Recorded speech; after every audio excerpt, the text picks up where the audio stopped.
Taong 2016, nang muling mapalaban sa Hong Kong ang tubong San Andres Catanduanes na si Jay Solmiano, kung saan sasagupain niya ang bordadong Thai boxer na si Chalyongporn Sawatsuk. Si Jay Solmiano ay former interim WBO Asia Pacific Super Lightweight Champion, habang ang Thai boxer naman na si Chalyongporn Sawatsuk ay former Asian Boxing Federation Welterweight Champion. Ang laban ng dalawa ay ginanap sa Tower and Exhibition Center sa Hong Kong, at ito nga ay 8 rounds welterweight contest.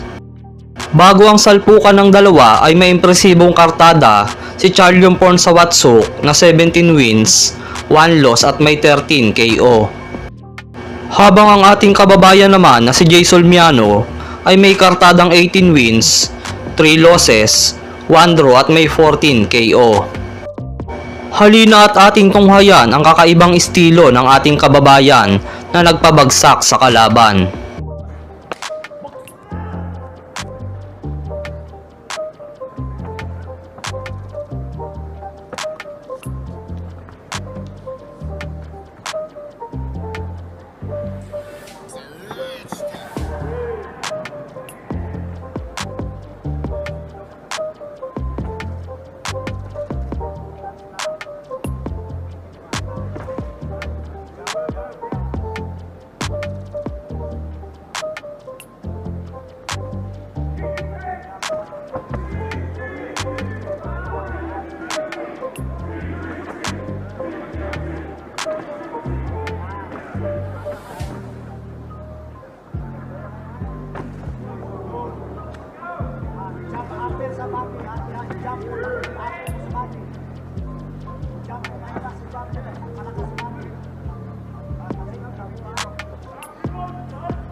Matapos gumamit ng mala-FPJ na suntok ng ating kababayan, ay bumagsak ang Thai boxer at hindi na nga ito nakatayo pa.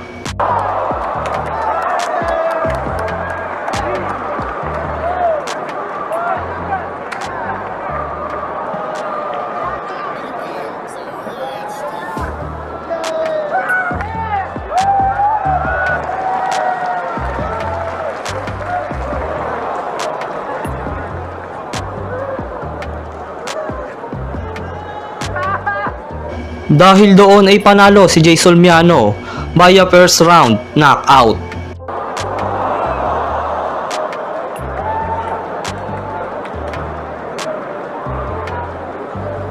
Ladies and gentlemen, this bout comes to an end with an official time of 2 minutes 18 seconds of the opening round.